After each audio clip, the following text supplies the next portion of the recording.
இந்த காணொளி நாங்கள் தாய்லாந்தில் பேங்காக் என்ற ஒரு இடத்துக்கு போயிருந்த நேரம் எடுத்தது.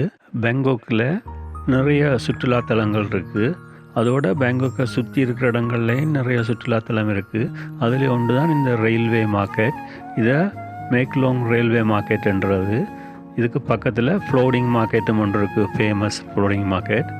இது பேங்காக்கில் இருந்து 85 கிலோமீட்டர் தூரத்தில் இருக்குது. கிட்டத்தட்ட காரில் போகிறதுக்கு ஒரு 1.5 மணித்தியாலம் எடுக்கும். இப்போ இங்கே தான் நாங்கள் வந்திருக்கிறோம். முதல் இந்த ரயில்வே மார்க்கெட்டுக்கு தான், மேக்லாங் ரயில்வே மார்க்கெட்டுக்கு வந்திருக்கிறோம். இது ஒரு ஃபேமஸ் டூரிஸ்ட் அட்ராக்ஷன்.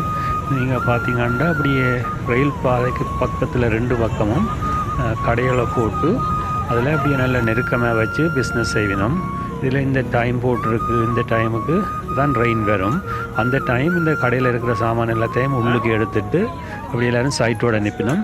அப்போ அதாலே அந்த ரெயின் போகும், ஸ்லோவாக போகும். அப்போ அதை பார்க்குறதுக்காண்டு அந்த படத்தை பார்த்தீங்கன்னா தெரியும், இது ஒரு டூரிஸ்ட் அட்ராக்ஷன். இப்படித்தான் அப்படி பரப்பி வச்சிருப்பினோம். பார்த்திங்கன்னா இப்போ நெருக்கி இப்போ ரயில்வே ட்ரக்கையே மூடி ஃபுல்லாக இதுகள்லாம் பழங்கள், மீன்கள், இறைச்சிகள், தானியங்கள் எல்லாம் இதுக்கெல்லாம் ஒரு ஃபேமஸ் மார்க்கெட் உண்டு இங்கே தாய்லாண்டில். இப்போ ரெயின் வர போகுது, அதுக்காண்டி எல்லாம் ரெடி பண்ணி நம்ம இந்த சாமான்கள் எல்லாத்தையும் இப்போ எடுத்து போட்டு இந்த வெயில் படாமல் இருக்கிற கூடாரத்தையும் இப்போ நீங்கள் உள்ளுக்க எடுக்க போயினோம். 2ஆம் நிலையை எங்களுக்கு தெரியும் இந்த டைம் ரெயின் வருமண்டு. பார்த்திங்கன்னா இப்போ எக்கச்சக்கமான சனம் இதில் வந்து நிற்குது இந்த ரெயின் இதுக்கெல்லாம் போகிறத பார்க்குறதுக்கு. அதில் பார்த்திங்கன்னா தூரத்தில் ரெயின் கோன் அடித்து கொண்டு வருது. புத்த வர அப்படியே சாமான், இந்த கறியோடு இருக்கிற சாமான்கள் அப்படியே இருக்கும். 2 பக்கம் இந்த தகரம் போட்டு அப்படியே பொட்டில் கடையோ சனம் எல்லாம் நின்று பார்க்கும். இதான் இந்த கிட்ட வந்து ரெயின் இப்படியே ஸ்லோவாக தான் போவினோம். இந்த ரெயினுக்கும் நல்ல கலர் எல்லாம் அடித்து நல்ல வடிவாக இருக்கும். இதை பார்க்குறதுக்கே டூரிஸ்ட் கூட இங்கே இந்த சிட்டி பிஸியாக இருக்கிறதுக்கு காரணம் இந்த ரயில்வே மார்க்கெட் தான்.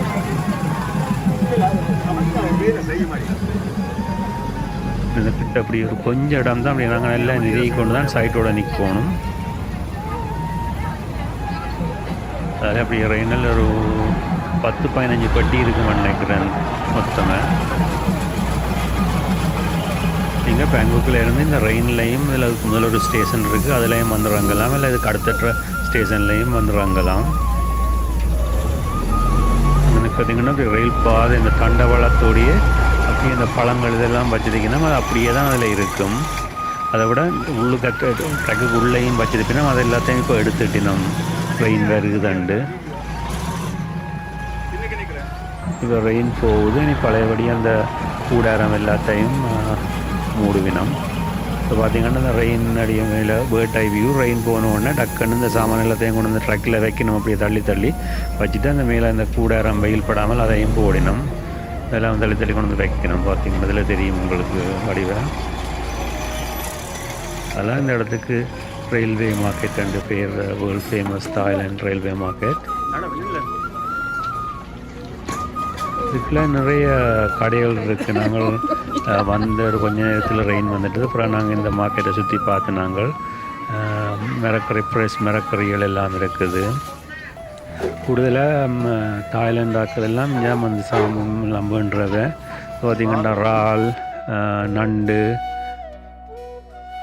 மரக்கறிகள், பழங்கள், கோழி எல்லாம் இங்கே விற்கணும். மீனும் உடனே வேண்டி கொடுத்தா வெட்டி க்ளீன் பண்ணி எல்லாம் தருவினோம். உள்ளுக்காய் இப்போ பார்த்தா இது ஒரு ரயில்வே ட்ராக் மாதிரியே தெரியாது. இதில் பார்த்திங்கன்னா கெளுத்தி மீன் ஃப்ரெஷ்ஷாக அப்படியே உயிரோடு இருக்குது. இது எங்களோட சிலோனில் இருக்கிற பழங்கள், சிலோன் வாழைப்பழங்கள் மாதிரி எல்லாம் இங்கே வேண்டலாம். இளநீர் விற்கணும். ஒரு இளநீர் 20 அவைண்ட காசு, பாட்டுன்னு சொல்கிறது. நாங்கள் இளநீர் இதில் வேண்டாங்க. நல்ல ஃப்ரெஷ்ஷாக நல்ல இனிப்பாக நல்ல இதாக இருந்தது. அதோட பிலாப்பழம் 25 பாட் ஒரு இது. ரம்புட்டான்கள் இருந்தது 40, 20 ரம்புட்டான் 40 பாட். பிலாப்பழமும் வேண்டாங்க. மாம்பழமும் வட்டி தருவி நம்ம எல்லாம் க்ளீன் பண்ணி.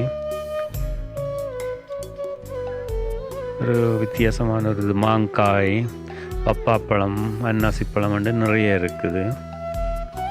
அதில் பார்த்திங்கன்னா இந்த பேக்கில் ரம்புட்டான் பழம்.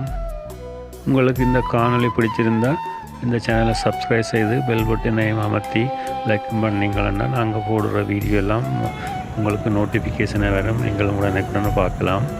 இப்போ நாங்கள் இதை பார்த்துட்டு அடுத்ததை இந்த ஃப்ளோட்டிங் மார்க்கெட் இடத்துக்கு போகிறோம். அதை நான் இன்னொரு வீடியோவை போடுறேன்.